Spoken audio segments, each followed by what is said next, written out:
Hello students, previous lectures में हमने operation on step signal study किया और साथ ही साथ हमने ऑपरेशन ऑन रैंप सिग्नल भी स्टडी किया। अब इन दोनों ऑपरेशंस को मिलाकर हम कुछ प्रॉब्लम्स डिस्कस करेंगे। तो आज के लेक्चर में हम operation on step signal and ramp signal पे कुछ इंपॉर्टेंट प्रॉब्लम डिस्कस करने वाले हैं जो एग्जामिनेशन पॉइंट ऑफ व्यू से आपके लिए बहुत ज्यादा यूजफुल रहेगा। सो चलिए प्रॉब्लम स्टार्ट करते हैं।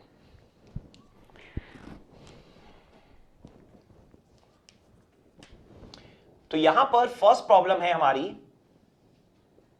कुछ आपको इस तरीके का एक सिग्नल गिवन है 4 to 5 और ये आपको यहां पर गिवन है 6। तो यहां पर अब अगर आप ध्यान से समझेंगे तो आपको इस सिग्नल को रिप्रेजेंट करना है, ठीक है। तो इस सिग्नल को अगर आपको रिप्रेजेंट करना है तो आपको अब क्लियरिटी रखनी पड़ेगी कि किस फॉर्म में आपको रिप्रेजेंट करना चाहिए। तो यहां पर अगर आप बहुत अच्छे से इसे देखते हैं तो आप देखिए xt इज इक्वल टू, आपको स्टार्ट कहां से करना है, हमेशा मैंने बोला है स्टार्ट आप करिए एक्सट्रीम लेफ्ट से। तो एक्सट्रीम लेफ्ट देखिए फर्स्ट पॉइंट क्या है आपका 4 है और स्टार्टिंग में फिगर आपको स्लोपी दिखाई दे रहा है। मैंने हमेशा बोला है जब भी फिगर आपको स्लोपी दिखाई दे हमेशा आपको सबसे पहले स्लोप निकाल लेनी है, क्योंकि आपको रैंप के फॉर्म में उसे रिप्रेजेंट करना होगा। स्टार्ट तो एटलीस्ट आपको रैंप से ही करनी होगी। तो देखिए अगर आप इस लाइन की स्लोप निकालने के लिए जाएं तो देखिए ये पॉइंट क्या हो जाएगा 4,0 और ये पॉइंट आपका क्या हो जाएगा 5,6, ठीक है। तो यहां पर देखिए x1, y1, x2, y2। तो स्लोप ऑलरेडी मैं आपको सिखा चुका हूं y2 minus y1 upon x2 minus x1।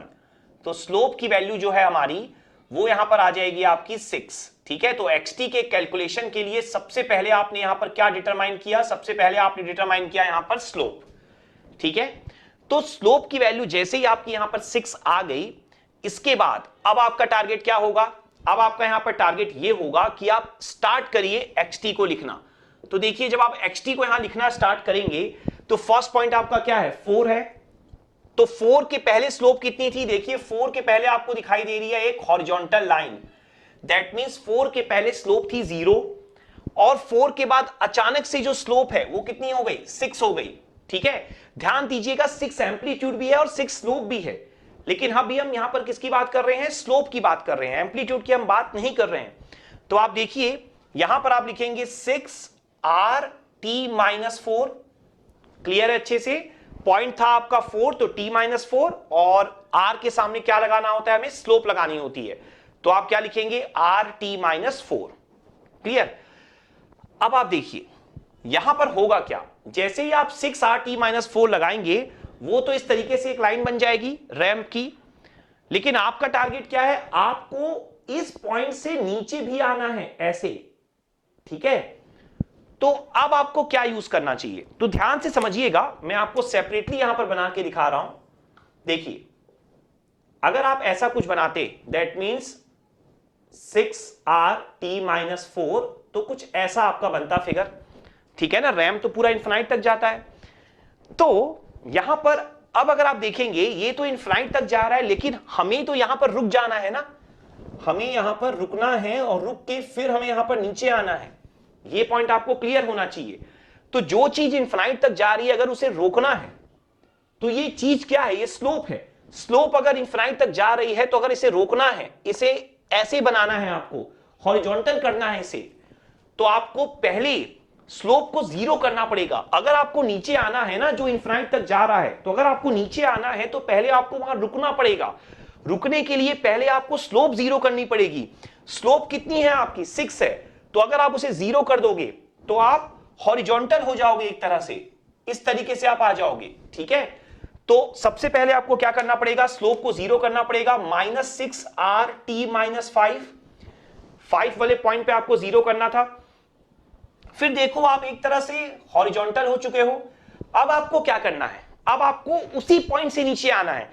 Actual में डायरेक्टली हम ऑब्जर्व क्यों नहीं कर पा रहे हैं, क्योंकि देखिए अगर आपको थोड़ा दूर जाकर नीचे आना होता तो आप बड़े आराम से ऑब्जर्व कर लेते, हाँ पहले स्लोप 0 हुई फिर आप नीचे आए, इस तरीके से नीचे आ रहे हो, मतलब स्टेप। तो सिखाया हो ना मैं आपको कि जब भी स्क्वायर वेव हो या रेक्टेंगल हो, इस तरीके का शेप जब भी आपको दिखाई दे, आपको स्टेप सिग्नल से डील करना है, स्टेप सिग्नल का आपको यूज करना है, ठीक है।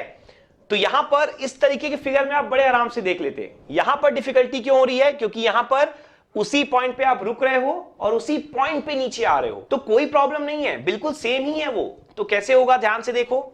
यहां पर अब आप क्या लिखोगे, आप यहां पर कांस्टेंट हो चुके हो, स्लोप आपकी 0 हो चुकी है, तो अब आप उसी पॉइंट से नीचे आना चाहते हो। तो जब भी आपको इस तरीके से नीचे आना हो ना, तो आप किसका इस्तेमाल करोगे? स्टेप का। तो आप देखो, स्टेप का जब भी आप इस्तेमाल करते हो तो फिर आप स्लोप यूज नहीं करते हो स्टेप के लिए। स्टेप के लिए आप क्या यूज करते हो? एम्पलीट्यूड, ठीक है। तो देखो एम्पलीट्यूड भी आपका 6 ही है, जहां पर आप खड़े हो ना अभी, वो एम्पलीट्यूड कितना है? 6 है। ध्यान देना, यहां पर आपका एम्पलीट्यूड और स्लोप दोनों की वैल्यू सेम है, तो मैं यहां पे स्लोप नहीं ले रहा हूं ना, अब मैं एम्पलीट्यूड ले रहा हूं। एम्पलीट्यूड 6 है और मेरा टारगेट क्या है कि 6 वाले एम्पलीट्यूड से मुझे कहां पर आना है? 0 वाले एम्पलीट्यूड में। 5 तो टाइम है ना, एक्स एक्सिस में एम्पलीट्यूड क्या होगा? 0 होगा, तो 6 से 0 आना है, मतलब मैं अभी 6 वाले एम्पलीट्यूड पर हूं, मुझे 0 वाले एम्पलीट्यूड पर पहुंचना है। तो क्या करूंगा? -6 ut -5। तो ये होता है आपका रिप्रेजेंटेशन। क्लियर हो गया अच्छे से? तो इस तरीके से आप इस तरह की वेव को या इस तरह के सिग्नल को रिप्रेजेंट कर सकते हो। नाउ सेकेंड प्रॉब्लम में आपको xt एक सिग्नल गिवन है और आपको इस सिग्नल को रिप्रेजेंट करना है इक्वेशन के फॉर्म में। तो देखिए यहां पर आपको जो शेप है वो horizontal line vertical line, horizontal line vertical line इस तरह का दिखाई दे रहा है। दैट मींस काफी मिलता जुलता है जो हमने स्क्वायर वेवफॉर्म पढ़ी है या जो हमने रेक्टेंगल को रिप्रेजेंट किया है उस फिगर से। तो अगर आप यहां पर ध्यान से समझेंगे तो आप देखिए इस तरह के कोई भी फिगर आपको दिखाई दे जहां पर आपको वर्टिकल लाइन से ऊपर या नीचे जाना हो और फिर आपको हॉरिजॉन्टल कांस्टेंट लाइन दिखाई दे, तो हमेशा ही आपको स्टेप सिग्नल के बारे में सोचना चाहिए और हमेशा ही आपको स्टेप सिग्नल का यूज करके रिप्रेजेंट करना चाहिए। तो देखिए ध्यान से, काफी इजी होगा ये हमारे लिए। अगर आपने प्रीवियस लेक्चर अच्छे से रिवाइज कर लिए हैं तो आपको कोई प्रॉब्लम यहां पर नहीं होने वाली। अब आप देखिए यहां पर ये जो फर्स्ट पॉइंट है, मैंने हमेशा बोला है कि आपको एक्सट्रीम लेफ्ट से स्टार्ट करना है। तो फर्स्ट पॉइंट आपका क्या है? 2 है। तो आप देखिए क्या करेंगे, 2 के पहले एम्पलीट्यूड कितना है? 0, और 2 के बाद कितना हो रहा है? 3। तो इसका मतलब क्या होगा कि 2 पर, मतलब ut -2 आप लिखेंगे तो 2 पर कितना एम्पलीट्यूड ऐड हुआ होगा? +3। तो आप सामने लिख देंगे यहां पर +3। क्लियर? नाउ फिर तब तक चलते जाना है जब तक अगला चेंज ना दिखाई दे। तो देखिए अगला चेंज यहां पर दिखाई दे रहा है आपको 4 पर, तो ut -4 आप लिखेंगे। देखिए 4 के पहले एम्पलीट्यूड था 3 पर और 4 के बाद अचानक से हो गया 6। तो पहले 3 था, अब 6 हो गया, तो हमने कितना ऐड किया होगा? +3। तो फिर से आ जाएगा +3। उसके बाद देखिए नेक्स्ट पॉइंट क्या है? 6 है, तो ut -6, मतलब आप तब तक ऐसे चलते जाएंगे जब तक अगला एम्पलीट्यूड चेंज आपको दिखाई ना दे। तो अब देखिए 6 के पहले था 6 के बाद अचानक से क्या हो गया आपका? 9 हो गया, मतलब फिर से आपने कितना ऐड किया? +3। और लास्ट पॉइंट भी अब आपको क्लियर होगा, 3 ut -8। तो काफी इजी प्रॉब्लम थी, हमने बड़े आराम से यहां पर रिप्रेजेंट कर लिया। क्लियर? नाउ थर्ड प्रॉब्लम में आपको ड्रॉ करने के लिए बोला गया है rt -4 rt -6। तो यहां पर यह आपको ड्रॉ करने के लिए बोला गया है। तो काफी इजी है, अगर आपको कंसेप्ट याद है तो आप बड़े आराम से यहां पर ड्रॉ कर सकते हैं। देखिए फर्स्ट पॉइंट आपका क्या है? फर्स्ट पॉइंट है आपका 4, ठीक है। तो आप देखिए जो फर्स्ट पॉइंट है वो 4 है, क्यों? t -4 = 0 करिए तो t की वैल्यू क्या आ जाएगी? 4। तो 4 पर आप यहां पर यह समझिए कि r के सामने क्या लिखा है आपका? r के सामने जो भी लिखा होता है वो क्या होता है आपका? स्लोप होता है। तो यहां पर r के सामने कुछ नहीं है, मतलब 1 है, तो स्लोप कितनी है आपकी? 1 है, ठीक है। अच्छा एक और पॉइंट है, जो स्लोप है वो +1 है कि -1? +1 है। +1 रहेगा मतलब इंक्रीजिंग, -1 रहेगा मतलब डिक्रीजिंग। 1 की बात नहीं है, कोई भी वैल्यू हो, प्लस मतलब इंक्रीजिंग, मतलब ऐसे बनाना है, माइनस मतलब ऐसे बनाना है। क्लियर? तो आप देखिए 4 से आप इस तरीके से बनाएंगे, स्लोप आपको पता है +1 है। आपको तब तक चलते जाना है जब तक अगला पॉइंट ना आ जाए। अगला पॉइंट क्या है आपका 6 है। तो आप देखिए नेक्स्ट पॉइंट 6, तो 6 पर क्या हो रहा है, देखिए 6 पर फिर से क्या है 1 ही है, लेकिन इस बार -1 है। तो ध्यान से समझिएगा 6 पर आप जो स्लोप ऐड कर रहे हैं, स्लोप वो कर रहे हैं -1। तो 6 के पहले कितनी थी 1 थी, 6 पर आप -1 ऐड कर रहे हैं, तो 6 के बाद क्या होनी चाहिए 1 - 1 क्या होनी चाहिए 0। तो 0 मतलब आप हॉरिजॉन्टल लाइन पे आगे बढ़ जाएंगे। क्लियर हो गया। तो ये आपका यहां पर फिगर बन जाएगा। नाउ नेक्स्ट प्रॉब्लम में अगर आप देखेंगे तो आपको फिर से एक सिग्नल गिवन है, आपको बेसिकली इक्वेशन के फॉर्म में गिवन है और आपको फिगर ड्रॉ करने के लिए बोला गया है। तो यहां पर अगर आप इसे ध्यान से देखेंगे तो अगेन ये स्टेप और रैम के फॉर्म में। आप बोलेंगे रैम तो दिखाई नहीं दे रहा, लेकिन देखिए इनडायरेक्ट वे में यहां पर रैम भी है। कैसे है ध्यान से देखिए, मैंने आपको सिखाया हुआ है कि जो रैंप होता है RT वो कितना होता है TUT। ठीक है, इसका मतलब क्या है T - 2 UT - 2, ये भी क्या है RT - 2 है। ठीक है, ये हो गया RT - 2, ये हो गया आपका RT - 4 और ये हो गया -UT - 6। ठीक है, तो जैसे RT आपका TUT है वैसे T - 4 UT - 4 आपका RT - 4 हो जाएगा। क्लियर। सो यहां पर अब हमें इसे ड्रॉ कर लेना है। तो अगर आप xt को यहां पे ड्रॉ करेंगे तो आप देखिए जो आपका फर्स्ट पॉइंट है, फर्स्ट पॉइंट क्या है आपका, देखिए यहां पर t - 2 मतलब t = 2, ये आपका फर्स्ट पॉइंट है।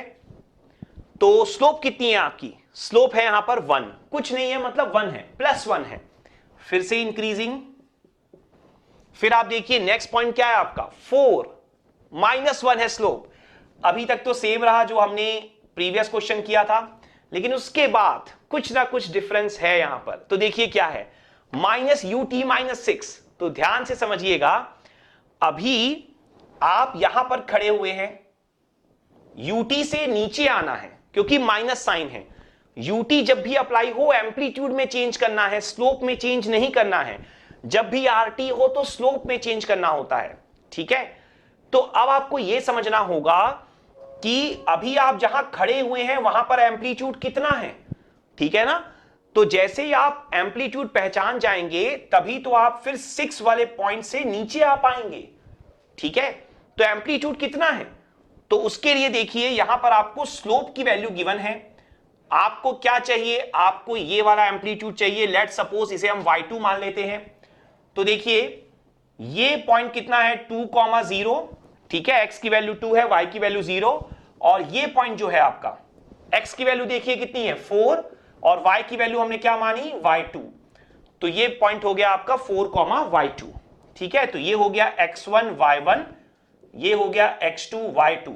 स्लोप की वैल्यू देखिए कितनी है 1। बेसिकली इस बार हमारे पास स्लोप का आंसर है, तो हम फॉर्मूले का यूज करेंगे और y2 की वैल्यू निकाल लेंगे, मतलब एम्पलीट्यूड हम निकाल लेंगे यहां पर। तो स्लोप आपका 1 है, y2 - y1 मतलब y2 - 0, x2 - x1 मतलब 4 - 2।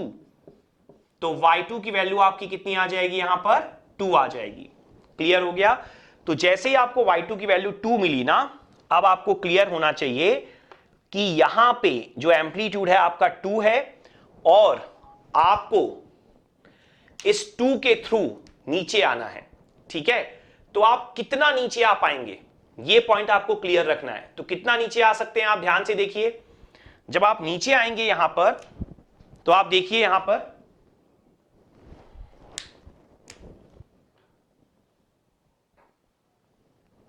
तो यहां पर आप देखिए आप कितना नीचे आ पाएंगे। आप यहां पर जो नीचे आए हैं देखिए यहां पर आपको 1 है एम्पलीट्यूड, तो आप 1 से नीचे आएंगे। एक्चुअल में एम्पलीट्यूड यहां पर कितना है, y2 की वैल्यू कितनी है 2 है, तो आप कहां तक आ पाएंगे, आप सिर्फ 1 तक आ पाएंगे, मतलब 1 से नीचे आएंगे। क्यों, क्योंकि यहां पर आपने -1 किया है, आप 2 पर खड़े थे, -1 किया तो 1 तक नीचे आ पाओगे। पूरा 6 में जो पॉइंट है मतलब जो एम्पलीट्यूड 0 है वहां तक आप नीचे नहीं आ पाओगे। तो उसके बाद क्या होगा, उसके बाद अगला कोई पॉइंट है नहीं, तो बस एंड सो ऑन आपका चला जाएगा। क्लियर है अच्छे से।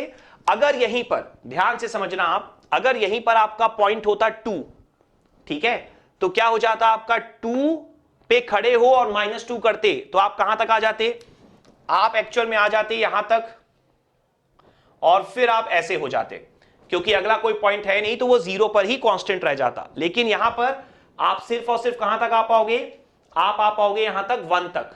ठीक है, ये पॉइंट आपका कितना था, ये पॉइंट था 2, तो कितना हो जाएगा 2 - 1, और फिर अगला कोई पॉइंट है नहीं तो आप 1 पर ही क्या हो जाओगे, कांस्टेंट हो जाओगे।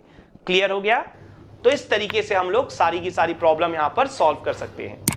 तो आई होप ये जो operation on step and ramp signal का कंसेप्ट है ये अब आपको बहुत अच्छे से क्लियर हो गया होगा। Thank you.